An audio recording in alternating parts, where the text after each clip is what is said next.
Peor que Kafkiana, finalmente estamos aquí. Sí, incluso creo. Andaba desesperadamente buscando un espacio que las instituciones que ayudaban en el Parlamento, pero la vieja práctica colonial, que la ley se trata pero no se cumple en el Parlamento de Historia se impera. Entonces vamos a cambiar con mucha rapidez. Bueno, yo les agradezco la presencia de todos ustedes, en particular a la presencia de Lula, que es el decano de la Facultad de Economía, el profesor Nisa, que es el director del Instituto.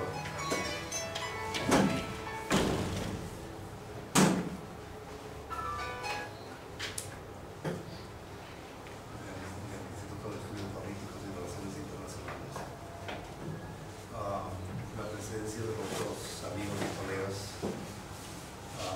el profesor Carrara y el profesor Ibarra. El profesor Carrara es profesor de la Universidad de Juiz de Fora de Brasil y el profesor Ibarra es profesor de la UNAM, de la Escuela de Posgrado en Economía. La idea es muy simple. En el corto plazo hemos aprovechado una coyuntura para tener un taller intenso de estos 3 días de 6 horas cada una para examinar varias de las coordenadas en el campo de la historia económica. En el caso del profesor Ángelo Carrara, en particular, el contraste entre la experiencia colonial del Brasil con el oro y la experiencia igualmente colonial del siglo XIX con el oro en Colombia. Son los dos únicos países que tuvieron efectivamente el oro como el insumo fundamental de sus exportaciones, y que estoy convencido, por razones que serían muy largas de discutir aquí, que los estudios sobre el problema del oro en el Brasil son mucho más numerosos y mucho más profundos que lo poco que se hizo acá. Es decir, prácticamente los dos únicos trabajos que yo recuerdo en el caso de Colombia es La maldición de Midas del profesor Guido Barona, que le escribió en su juventud un entusiasta de la historia económica, pero se arrepintió y ahora se dedica a la historia, esta otra que se llama la historia cultural, de un contenido mucho más light. Y el libro antiguo, igualmente, la profesora Samira Díaz sobre el orden en Popayán. Pero salvo estos dos trabajos, realmente no se avanzó mucho más. Y en el grupo de historia económica que tenemos aquí, con la participación de estudiantes de economía y de historia, logramos realizar algunos avances en un libro de prensa, pero por cierto la dimensión comparativa la requeríamos, y es esto lo que explica la presencia, y le agradezco del profesor Carrara. En el caso del profesor Ibarra, bueno, hay una discusión muy importante, igualmente una discusión no cerrada, es sobre el carácter de las economías coloniales. Todavía los dos paradigmas enfrentados son, por una parte, ¿se trata o no se trata de una economía monetaria? ¿O se trata más bien de una economía natural? O a lo mejor, ¿cuál es la naturaleza de la implicación de estos dos sectores? De tal modo que tendremos 6 horas diarias, miércoles, jueves y viernes, para discutir esta cuestión. Eso en el corto plazo. En el mediano plazo, y eso explica igualmente la presencia, además de la presencia simbólica de los profesores Lula y Misas, ahora que estoy provisorio y precariamente en la dirección de esta cosa que se llama de historia. Quisiera hacer 3 cosas. Una es talleres como esto, en aquellos sectores decisivos de la historia, particularmente el pueblo. La segunda, buscar recursos financiar investigaciones, porque desafortunadamente en historia los trabajos, la actividad de los historiadores, al igual que en varias partes del mundo, tiene efectivamente un costo de oportunidad por debajo de cero, ¿verdad? Creo que lo que hacemos nos entusiasma a nosotros, pero a nadie más. Por consiguiente hay que buscar recursos por fuera para realizar estas actividades. Y que igualmente vamos a tratar de establecer programas de alianza, no solamente a nivel de maestría, sino a nivel de doctorado. El profesor Carrara está dispuesto a aceptar estudiantes de maestría y de doctorado en su universidad. Igualmente tenemos programas en marcha con la UNAM. Vendrá un profesor para dar un curso por qué China dejó de ser lo que era y es ahora una potencia mundial. Esto fue el resultado de la última reunión que tuve hace 2 semanas en Ámsterdam, y ellos están realmente muy interesados en este tipo de cuestiones. De tal modo que creo que los insumos están siendo colocados para tener en el departamento una especie de diplomado, de especialización en historia económica, donde, sí, porque los clubes de historia económica o están en el departamento de historia y son personal perdido, o están en economía y son personal perdido. La idea sería que durante 12 meses a título de prueba los candidatos tomen paralelamente cursos de historia y cursos de economía, de tal manera que los egresados más brillantes puedan continuar después con la maestría y el doctorado. Yo no sé cuál es el espacio más adecuado para esto, por su aviso, con la generosidad que lo caracteriza, lo hacemos en el IEPRI, y yo estoy seguro que el profesor Pula va a compartir este entusiasmo y crear efectivamente. Entonces eso es el contexto en el cual se inscriben estas actividades, y las 3 sesiones de hoy, en la mañana en la tarde y el viernes a la mañana, el profesor Carrara tiene que ver con Pómelo. Pero antes la moderación del evento de la mañana está a cargo de los Luises, y yo pedía al profesor Pula que distraiga sus minutos para decirnos sus saludos. Gracias. Buenos días. Primero, agradecerle al profesor Lac por instalar este taller. Creo que hace una semana, a los historiadores, hace 2 días instalábamos también un foro sobre historia económica, que había sido además organizado por el grupo de estudiantes de la facultad que se interesan en los temas de historia económica. Creo que realmente ahí encontramos una clara convergencia entre estas 2 áreas, entre estas 2 facultades, las ciencias humanas y ciencias económicas, donde la retroalimentación es fundamental. Estábamos hablando ahora con Gabriel, y voy a retomar algo de su trabajo. Vamos a publicar no toda la obra, porque es una obra muy extensa y de temas que quizás, decíamos con Gabriel, no son quizás muy interesantes. Un trabajo de Bruno Teré, que es un economista francés, justamente sobre la moneda, se llama La moneda desvelada en momentos de crisis. Quiero retomar un texto, digamos, el texto introductorio, algunos elementos de su texto introductorio de la obra, lo vamos a tener en español más o menos a principios del próximo año, si todo sale bien, donde él analiza un libro además de Elieta, que es de la moneda soberana. Él señala como 3 elementos fundamentales de la moneda. Primero, antes de eso, primero señala la importancia que es entender el papel de la moneda en las distintas formaciones sociales, en las distintas tipos de sociedades. Y para ello, obviamente, el trabajo científico de los cientistas sociales es fundamental para, por un lado, analizar los contextos en los cuales la moneda opera, y obviamente entender el alcance de esas relaciones que la moneda, ahora me referiré a ello, va tejiendo en cada sociedad. Y Terré señala como tres elementos esenciales, tres papeles esenciales de la moneda, con base en el análisis que le hace el libro de Arrieta. Uno, obviamente, la moneda como unidad de cambio, digamos, pero además esa unidad de cambio no simplemente es el hecho que se pueda comparar valores distintos entre bienes y servicios, sino que la unidad de cambio además se constituye una estructura, un proceso estructurador de la sociedad.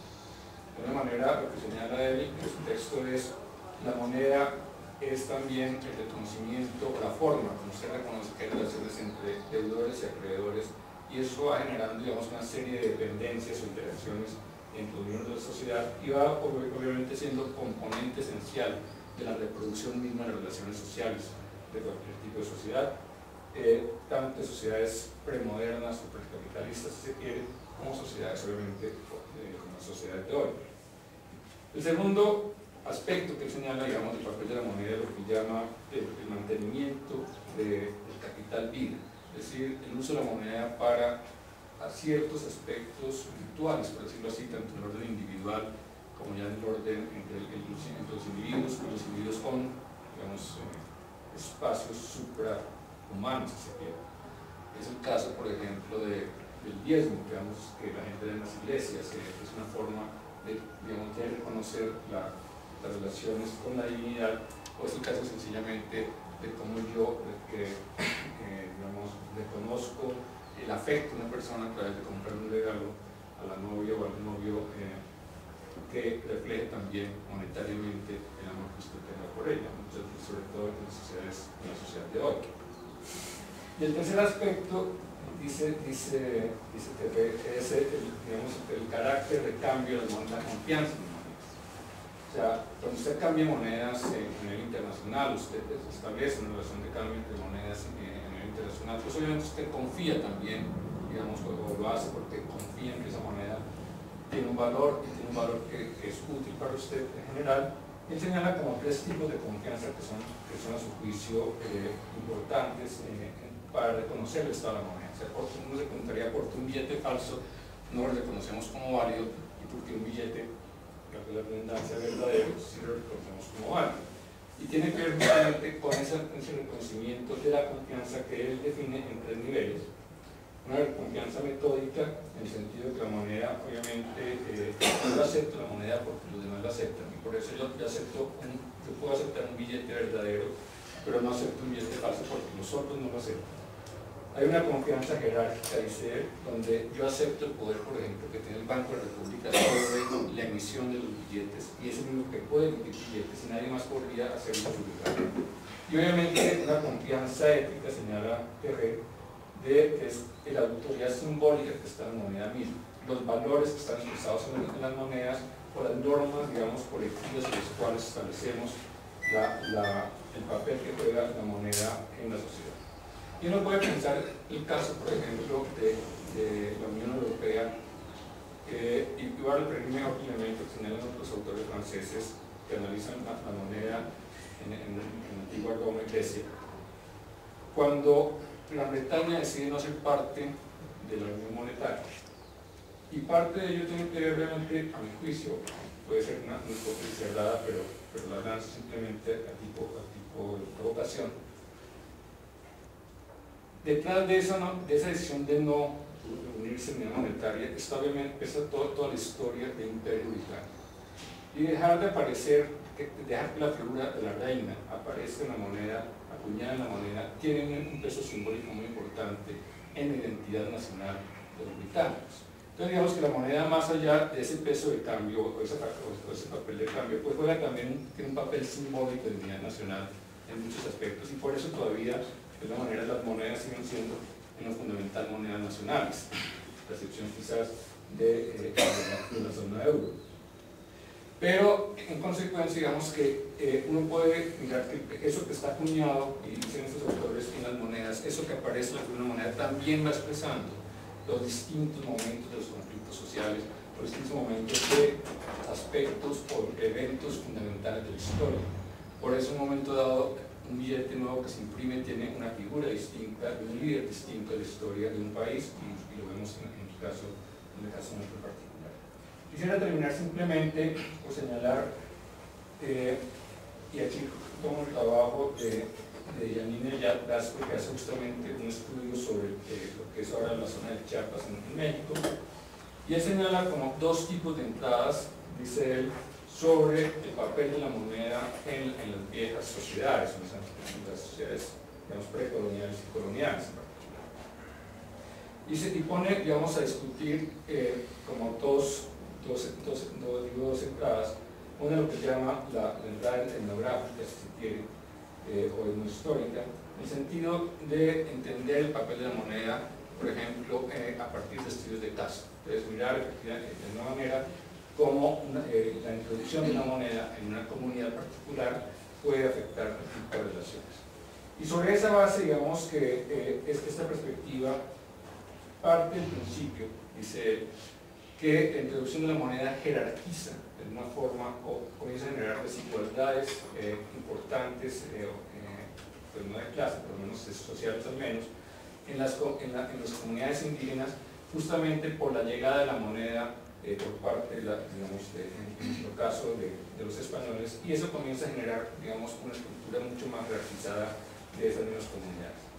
Por otro lado estaría la antropología económica, que por el contrario lo que dice es, lo que se tiene en las comunidades, pues, y analiza y partiría más de las comunidades campesinas, más que indígenas, son unas relaciones horizontales, que la introducción de la moneda lo que hace es sencillamente un proceso distinto de acumulación, es decir, en la medida en que la moneda comienza a ser parte de, digamos, de la base para la producción agraria mercantil, esa producción agraria mercantil va generando obviamente una diferenciación social basada sobre todo en la acumulación en términos de quienes se quedan finalmente con la posibilidad de encontrar tierras y aquellos que quedan simplemente con la posibilidad de venderse por hacer trabajo.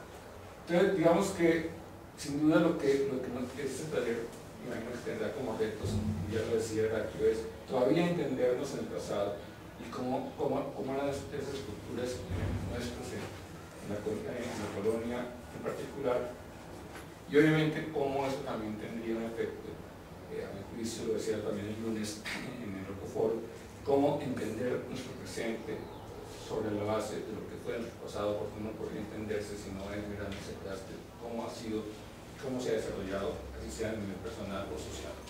Entonces, sencillamente, pues agradecer a Heraclio por esta iniciativa, obviamente decirle que estamos dispuestos a acompañarlo en todas las ideas que tiene como director del departamento, agradecerle a los profesores Carrara y Ibarra, perdón, qué pena, parece mucho. Pues, haber aceptado la invitación, estar con nosotros hoy, a todos ustedes por también estudiar la convocatoria, y bueno, con Gabriel pues seguiremos Muchas gracias. Muchos éxitos. Muchas gracias. Gracias. Incluso que algo que te de instalación. Muchas gracias. Bueno, entonces antes de dar la palabra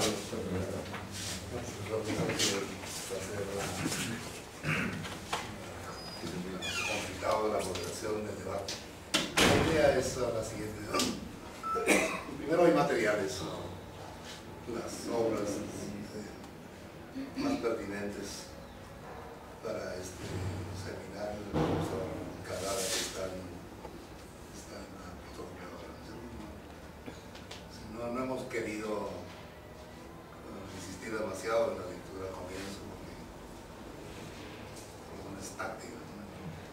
Necesitamos un seminario intensivo y además de eso nos castigan leyendo. Pero evidentemente hay que leer, si no, sobre qué vamos a debatir. Entonces la idea es una presentación del profesor Carrara en, no sé, 50 minutos aproximadamente, o tal vez un poco más. Luego abrimos una sesión de comentarios, preguntas, y la reunión de la mañana concluye con las reflexiones a esas preguntas y esos comentarios de parte del profesor Carrara y los comentarios de nuestra misa que es igualmente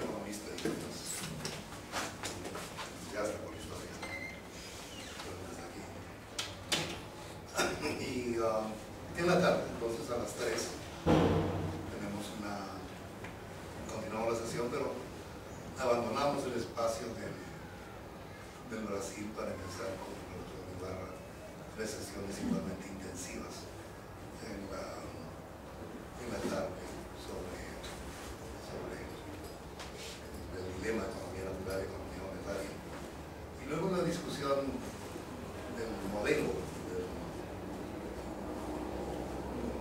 propuesto por el profesor Ibarra a partir de sus estudios sobre Guadalajara. Creo que es efectivamente muy importante saber hasta qué punto este tipo de trabajos son trascendentes. Inicialmente se había propuesto que las sesiones de la tarde estaban a cargo del profesor Ibarra, pero otra vez en el marco de que la ley Zapata no se cumple, programaron sin mi conocimiento al profesor Ibarra una conferencia mañana a las 6 de la tarde, que a menos que tenga un helicóptero no podrá llegar efectivamente del campus a donde tiene que dar. Entonces, por esa razón, solo el día de mañana se invierte la reunión y tendremos mañana en la mañana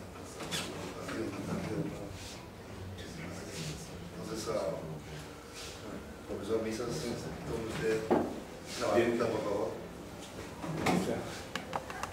Invitación de Heraclio a moderar de última hora. Afortunadamente no voy a poder acompañarlo, sino cierto, porque tengo otras reuniones en el instituto. Pero bien, una breve anotación. Va a hablar de México y de Brasil. El caso colombiano es bien particular porque durante todo el siglo XIX Colombia fue incapaz de generar una moneda única, a diferencia de otros países. Nosotros tuvimos una serie de monedas, unas acuñadas en Colombia, pero también circulaban al final del siglo XIX los dólares de plata y las libras esterlinas. En consecuencia, Colombia, primero muy fragmentado, ya 5 países distintos, 5 entidades geográficas totalmente separadas, con muy poco comercio e intercambio entre esas zonas. Esto dura más o menos hasta haber entrado el siglo XX, y la gran dificultad de crear una moneda única. Solamente vinimos a tener una moneda única, un sistema de pagos único con la creación del Banco de la República. Y cada vez puedo colación esto porque la historia, en el campo de la historia económica, el papel de la moneda, tanto en el siglo XIX como en la primera parte del siglo XX, hasta la creación del Banco de la República, ha tenido muy pocos estudios. Hay un estudio sistemático, tal vez uno de los pocos estudios más de presentación de textos y la parte gráfica de las monedas, el libro de Antonio Hernández sobre papel moneda, distintos billetes en el país. Sobre el siglo XX ya hay muchos trabajos monetarios, pero ese elemento crucial del siglo XIX y los primeros 20 años, primeros 25 años del siglo XX ha sido muy poco estudiado, y eso genera como al mismo tiempo que hay un proceso de monetización creciente con el café, que era el único producto que Colombia tuvo hasta finales del siglo XIX que realmente se producía, cuyo único destino era el mercado internacional, y era profundamente monetizado toda la relación con la producción del café, a diferencia del resto del mundo occidental, donde las relaciones monetarias eran muy débiles. Esto da lugar a enormes cambios a nivel político y a nivel social en introducción de la moneda, entre ellos la disolución de las formas restrictivas en las zonas cafeteras con la introducción de la moneda. Finalmente, hablando de confianza, cuando se trata de crear el Banco Central, Banco de la República, hay una profunda desconfianza en las distintas clases, fundamentalmente la burguesía comerciante y la burguesía financiera, y aquí el mundo occidental, sobre no confiaban debido a los problemas del Banco Nacional y de la emisión de papel moneda de curso forzoso, que ha generado una hiperinflación entre 1900 y 1903 y que marcó todos los 25 años siguientes para recoger ese papel moneda, toda la política monetaria, pues hay una profunda desconfianza sobre que hubiera un banco central de emisión y que el gobierno tuviera algún papel en ese banco. Entonces, eso es un trabajo, están todos los elementos en la emisión que ha sido muy poco estudiado, así que los historiadores económicos tienen un amplio campo. Espero que los que participen en este seminario salgan lo suficientemente motivados para sus tesis de pregrado o de doctorado, maestría, entren a trabajar sobre este problema de la moneda, los efectos sobre la estructura social de principios de siglo. Como anécdota les quiero contar que debido a la introducción de una nueva moneda y la recolección del viejo papel moneda con una tasa de cambio de 100 por 1 que llevó a la quiebra a buena parte de la aristocracia bogotana y los comerciantes de Medellín, en la reforma constitucional de 1910 se pone expresamente que en adelante se prohibirá la emisión de papel moneda de curso forzoso. Eso como rango de ley existía ya, pero como rango constitucional es único caso de que en una constitución se llegue a ese detalle. ¿Y por qué? Porque la burguesía bogotana había perdido buena parte de su capital con ese cambio. Y eso ha marcado la política monetaria en Colombia a partir de ese momento hasta el momento. Son 100 años seguidos de una política monetaria muy rígida que impide mayores niveles de crecimiento, y por eso nosotros podemos, frente a nuestros colegas de México, Brasil y el resto de América Latina, Colombia ha tenido una menor tasa de inflación a lo largo de estos 100 años y la menor variación de, no solamente hemos acotado, nunca hemos tenido después de 1905 hasta el momento, la inflación nunca ha superado 40%, cuando en todos los países ha sido creciente.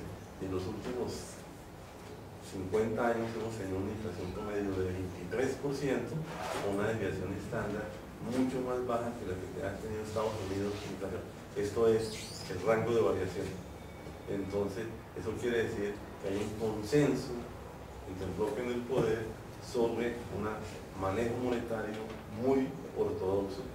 Obviamente, al mismo tiempo que tenemos la menor inflación, tenemos los índices mayores de violencia, porque los problemas que en todas partes que han solucionado Brasil un poco, el México, el PRI, logra solucionarlo a través de políticas inflacionarias, la entrada de nuevos actores sociales, etcétera, se logran. La inflación es un mecanismo, como se llama Kishman, muy adecuado en ciertas proporciones para resolver las tensiones sociales. Nosotros hemos preferido, como sociedad, tener niveles muy bajos de inflación y resolver las tensiones sociales de otra forma, en parte a tiros. Entonces tenemos los mayores índices de violencia, la menor tasa de inflación, que además con una característica, no solamente es baja la tasa de inflación, sino que la inflación, el coeficiente de oscilación, es mucho más reducido que en los países centrales. Esto quiere decir que prácticamente era como subiendo una escalera. Se sabía que nunca pasaba en promedio 23 y todo el mundo subía los precios en la misma proporción, de manera que los precios relativos de los bienes no se modificaban. Es una característica bastante particular que no sucede en países que empezaron con inflaciones bajas, terminaron con hiperinflaciones, o en los países desarrollados donde hay cambios en los precios relativos. Aquí ha sido una constante la no modificación de los precios relativos. Yo quisiera dejar ahí. Bien, entonces empezamos, yo los acompaño porque tengo que volver al instituto. Por favor. Bueno, primero que nada agradecer a la invitación del profesor Don Heraclio para esta sesión. Es siempre un placer, una satisfacción muy grande estar aquí. Pues también un pretexto para encontrar a los amigos, ¿no? Además de las académicas. Y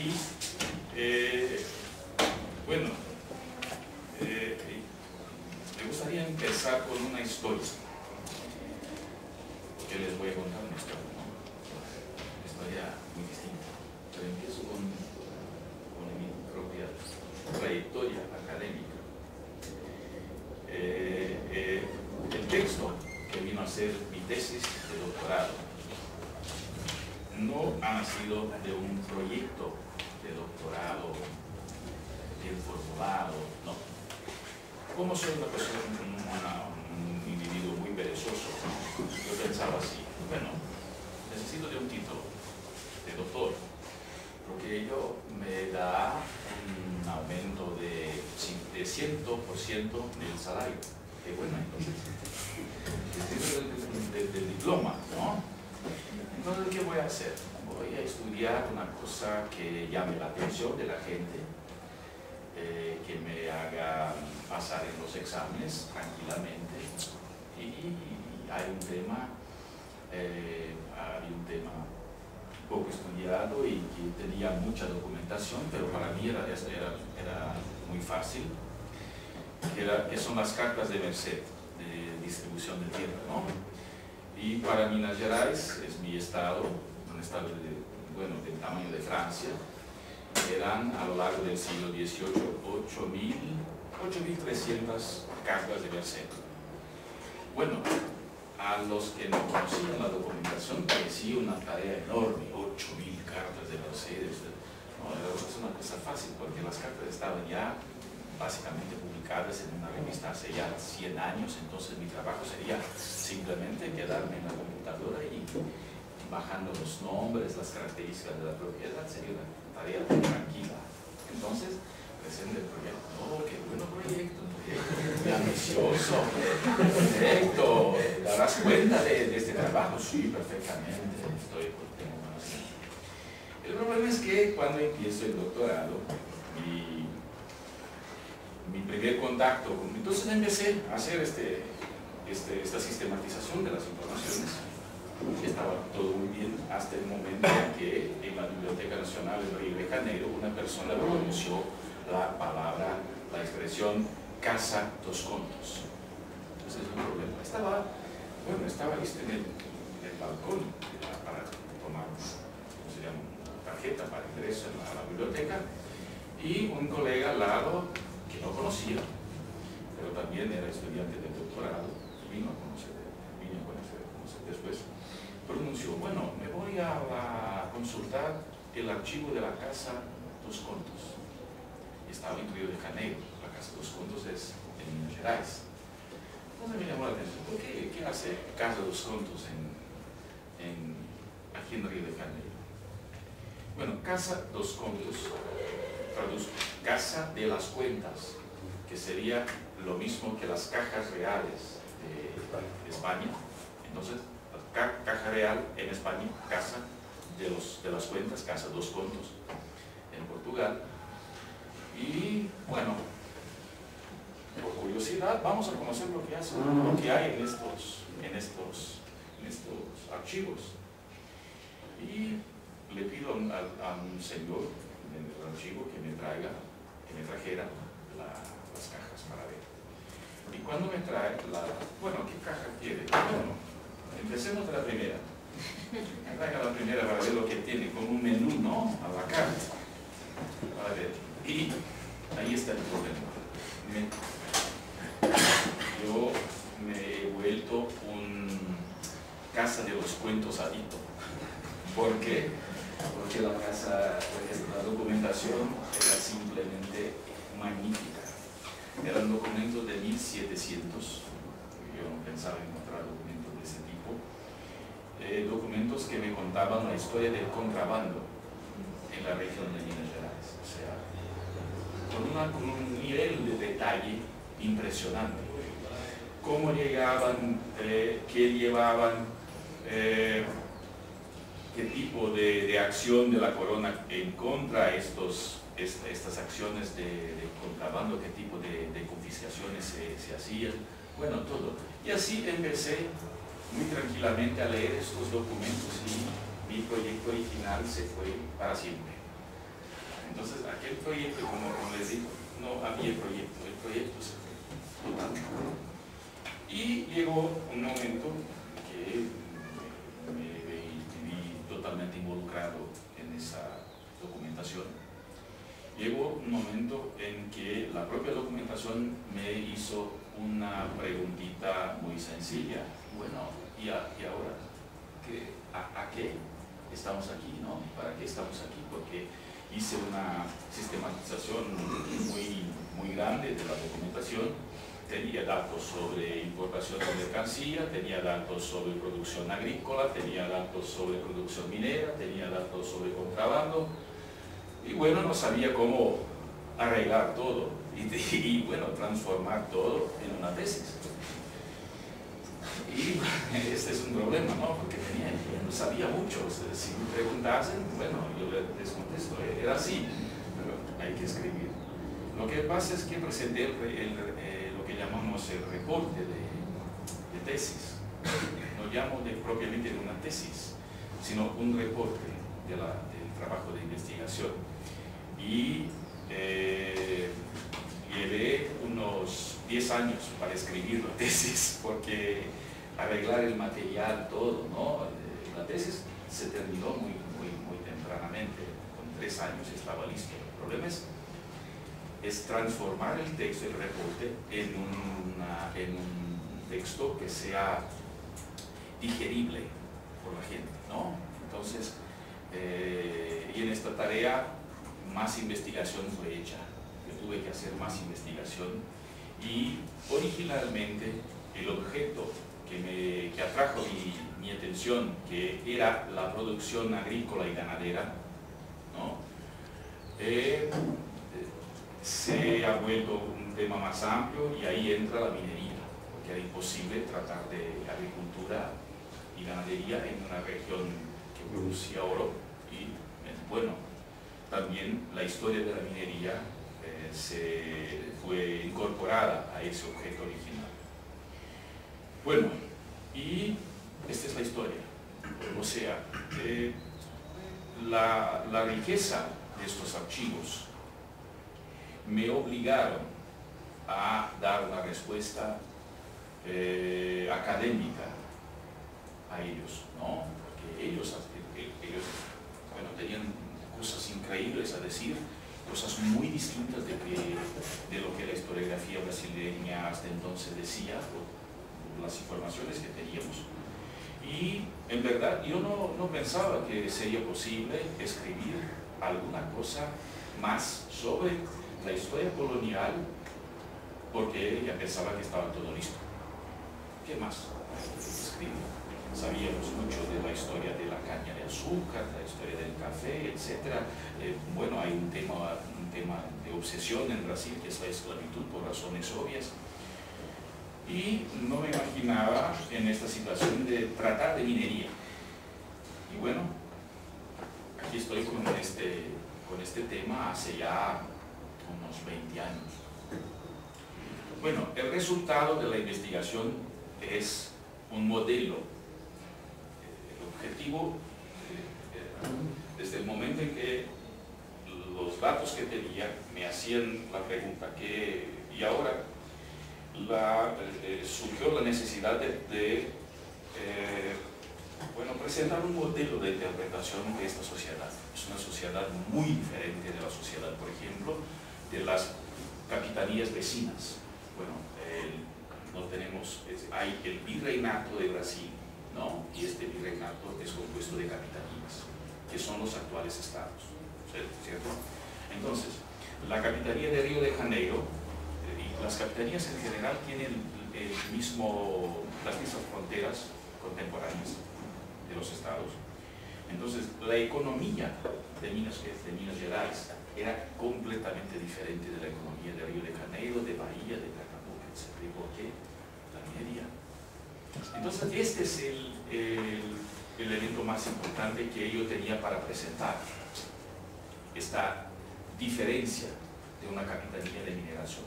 Curioso es que esta historiografía económica brasileña trataba la minería como caña de azúcar, como producción de una mercancía como el azúcar.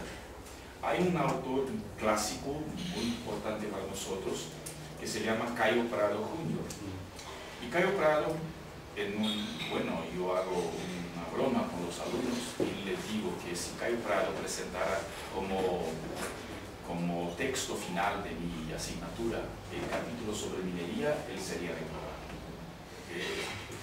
Y sería, bueno, no sería recordado porque le daría una segunda oportunidad para rehacer su texto, porque él se dice marxista y perdió lo mejor de Marx para escribir sobre la minería. Y él empieza este capítulo de la serie. La minería comparte las mismas características de la gran hacienda. Bueno, está completamente errado. Cometió un error terrible. No, la minería es completamente distinta. ¿Y por qué Cayo Prado pensaba así? Porque él tenía en cuenta que el oro se destinaba al mercado exterior. Bueno, todas las mercancías producidas en un momento salen, ¿no? Y él pierde lo mejor del texto de Marx sobre, que es un capítulo muy poético sobre el dinero, que hay incluso poesía, ¿no? Poesías griegas, y bueno, un capítulo muy bonito. Y Marx dice que el oro, bueno, los metales preciosos, en su punto de producción, son dinero. Y no establece una distinción, fíjate, entre moneda y dinero. Esto es, como dicen los ingleses, currency and money. Nosotros en Latinoamérica no establecemos mucho esta distinción. Decimos dinero, ¿no? Porque las cosas son equivalentes, ¿no? Y esta es una distinción que los ingleses lo hacen, pero Marx dice, es dinero. Está allá en su texto, es yen, que es cambiado por mercancías por el productor. Esto para cualquier sociedad minera, en cualquier sociedad minera, en cualquier punto de producción. Bueno, Julio, me parece que no ha leído o no leyó este capítulo importante del Capital. Bueno, ya sabía esta persona, sí, ya sé, y bueno, se perdió totalmente. Bueno, este es tal vez el punto más importante de la tesis que yo tenía que presentar, que el oro, ante todo, es dinero. Y una cosa que me llamaba la atención, bueno, desde luego, desde el primer momento en que entré en contacto con la documentación, era el hecho de que la moneda que se registraba en los libros contables no era la moneda del Imperio Portugués, el 1000 reis, sino ¿cómo traduzco? Los dracmas de oro, ¿no? Son dracmas, se dice más dracmas, ¿no? Son dracmas de oro, con una contabilidad muy interesante. Se escribía así, bueno, un precio cualquiera, ¿no? 1, 5. Esa es una manera de escribir la moneda. Por ejemplo, por tanta cantidad de tela, me voy a pagar una dracma, 3/4, 5. 5 vinténs. Esto es la 32ª parte de la octava. Bueno, ¿cómo hago la conversión? Es una conversión como la conversión de peso en dólar. Es una cuenta de 1 veces 1200 reis más 3/4 veces 1200 reis más 5 veces 1200 veces dividido por 32 sería 37,5. Y aquí tengo el valor, sería 1200 más 900 más 25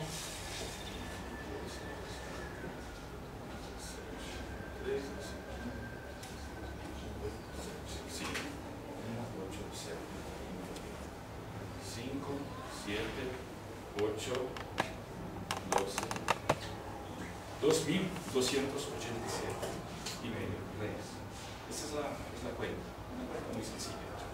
Eso es importante para decir que esta contabilidad refleja una relación real entre una relación real de mercado existente en la sociedad. ¿Y por qué la gente hace registros en dracmas y no en mil reis? Simple, porque la moneda no es el mil reis, la moneda es el oro en polvo. Y aquí está una característica distinta de la producción de plata. La plata no viene a la luz como plata pura, no viene como plata en polvo o como plata en barra. Hay que procesarla para obtener las barritas de plata. El oro en Brasil, en el periodo colonial, viene a la luz como oro puro. Es oro en polvo. ¿Comprendes? Lo único que tienes que hacer es simplemente manejar lo que llamamos de batea y esperar que el oro se quede en el fondo de esta batea. Simple. Limpiamos el oro y está listo para ser cambiado por mercancía. ¿No? Es una característica muy original. Esta característica tiene consecuencias sociales importantes. ¿Por qué? Porque mientras en la economía, en la minería de plata, no era posible, o al menos no era tan fácil, por ejemplo, a un indio acceder a una mina, porque tenía que, comprar materiales, tenía que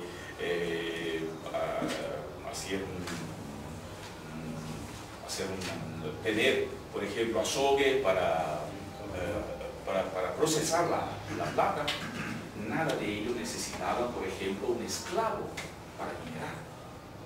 A ellos simplemente bastaba no sé cómo traduzco esta batea.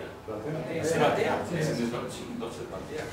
Entonces tenía simplemente una batea. ¿Cuánto cuesta una batea? ¿Cuánto cuesta una batea?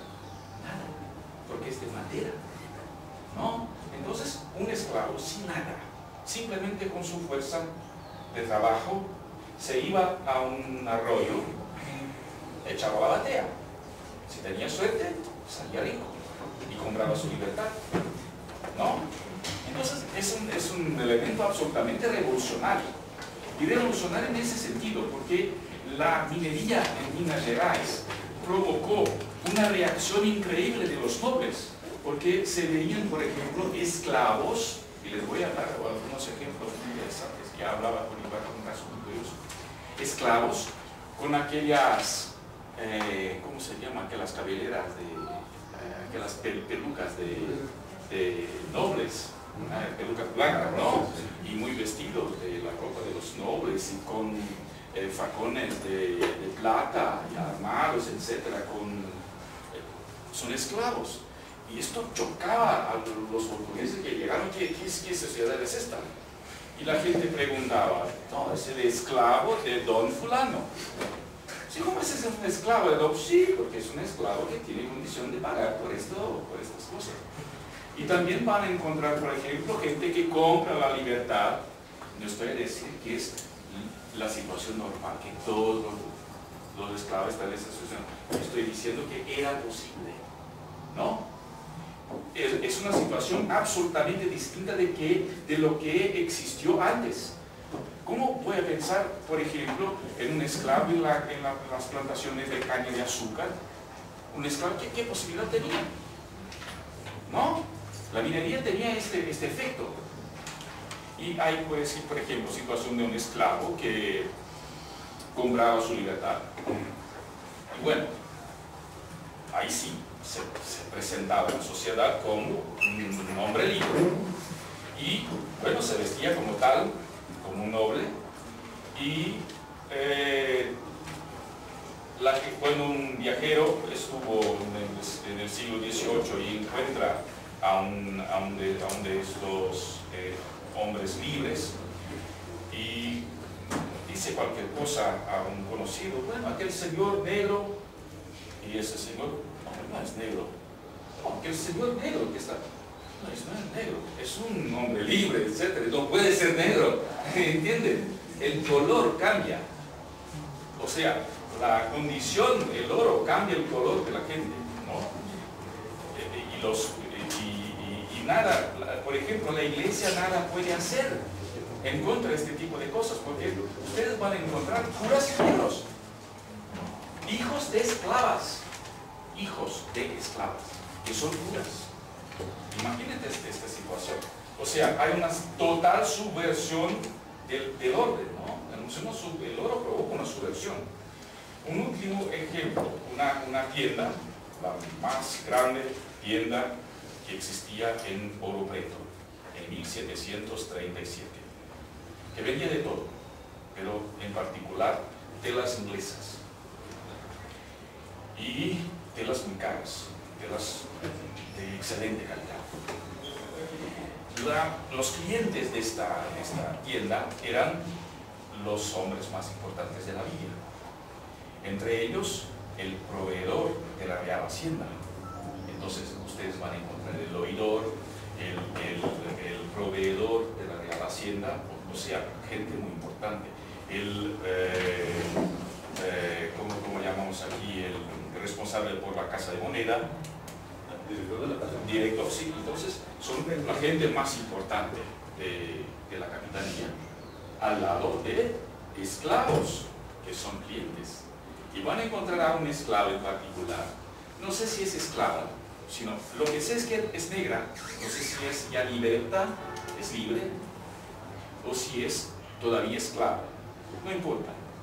Es una negra que está en esta tienda y compra a las telas más caras.